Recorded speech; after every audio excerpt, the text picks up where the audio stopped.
Hello po mga kababayan, si Dante Maravillas. So ito si Toby Chanko. Sa report ng Philippine Star, sabi niya, Toby dears President Marcos probe innocence in flood control scam. Di ba?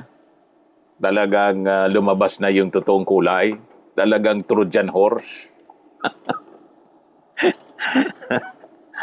DDS talaga itong si Toby Chanko, mga kababayan. Inaamon yung ating Pangulo na i-prove yung innocence. Kayo yung nag-akusa. So kayo ang dapat mag-prove sa the burden of proof doon sa accuser. Yan ang tama ang sabi sa batas. Kung kayo kung kayo nagdududa, i-prove ninyo yung pagduda ninyo. Di ba? Kasi yung ating Pangulong Bongbong, walang duda sa kanyang sarili. Siya mismo yung nag-utos ng pagpapaimbestiga mga kababayan sa flood control scam. Sabi nga ng ating Pangulo, kung ako niya yung sangkot, bakit ko gagawin? Kung racket ko yan, bakit ko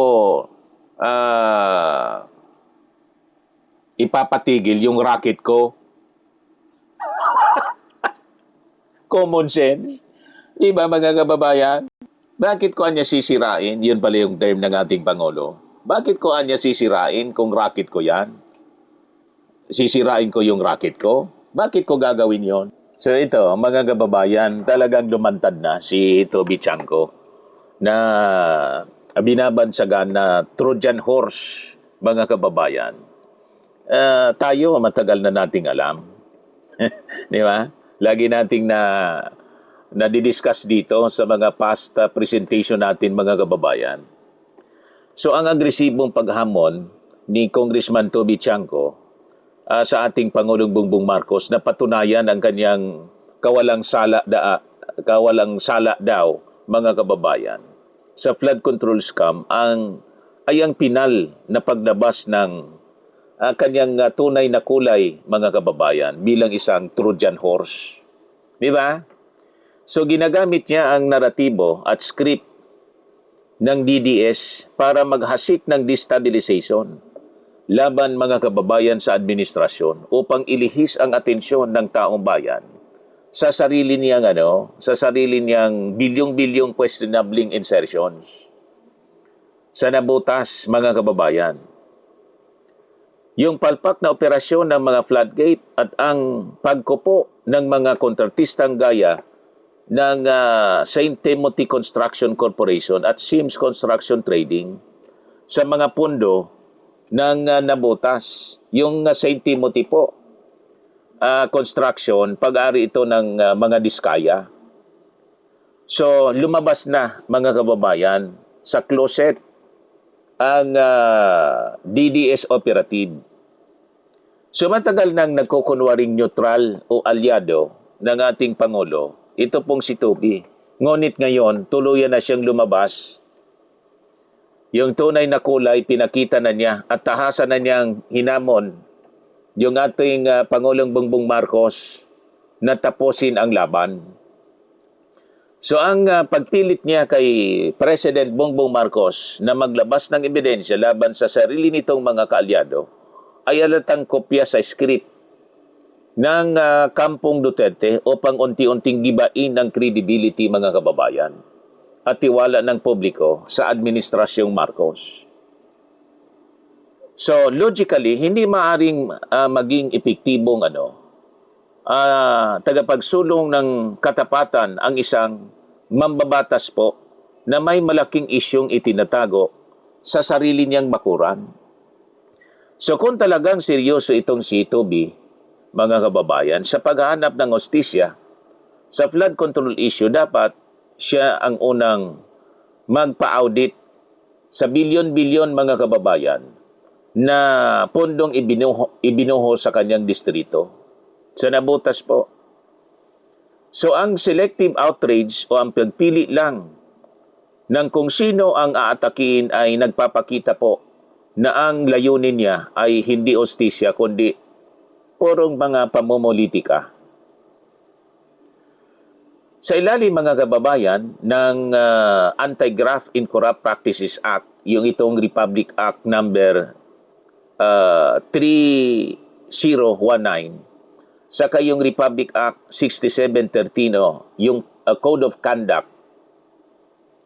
Ang bawat opisyal ay may legal na pananagutan sa bawat pisong pundo na pinapasok sa kanilang distrito. Ganon po yon. Hindi maaring magugas kamay po itong si Toby sa pagsasabing hindi siya kontraktor.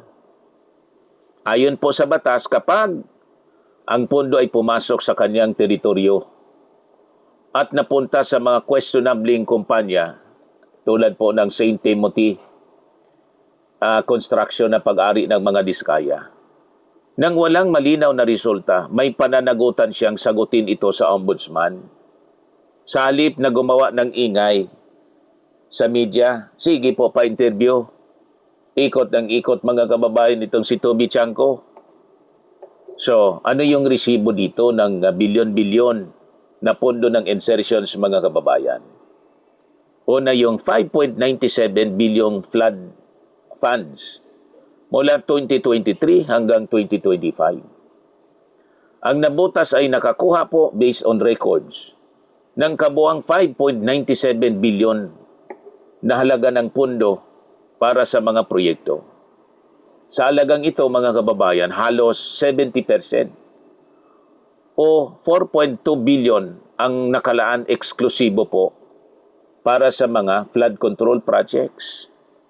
Then, may 529 million lihim na insertions na nadiskubre mga kababayan. Nabunyag ito sa Kongreso sa pamamagitan ni ako Bicol Representative Alfredo Garbin. Napalim daw na nagpasok si Toby Chanco ng mahigit 529 million para sa flood control sa national budget. So, may mga mga unreported na mga proyekto sa 87 flood-related projects sa nabutas mga kababayan.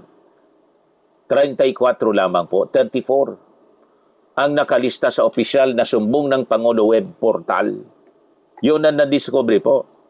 Habang ang 53 na mga proyekto na natiling unreported o hindi mahanap, missing, hindi mahanap po sa database.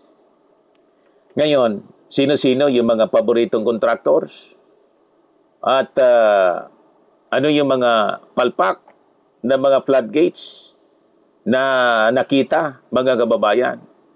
So ang pagkupo ng St. Timothy at Sims, ayon mga kababayan mismo sa naging pahayag ni ako Bicol Party List Representative Pido Garbin, kaibigan natin, taga rito sa amin, si Pido. Ang mahigit kalahating bilyong pisong pondo ng nabutas ay dinala at ibinagsak sa St. Timothy Construction Corporation na pagmamayari mga kababayan ng mag-asawang Diskaya. At saka yung Sims Construction Trading, lahat ito na pangalanan ng ating Pangulong Bongbong Marcos na mga top 15 contractors na sangkot po dito sa anomalya ng flood control scam.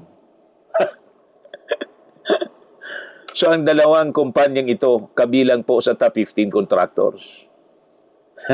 Naayagan po na pinangalanan ng Palasyo Malacanang at DPWH dahil sa pag-corner ng bilyon-bilyong flood control projects at pagkakaroon ng mga ghost projects mga kababayan.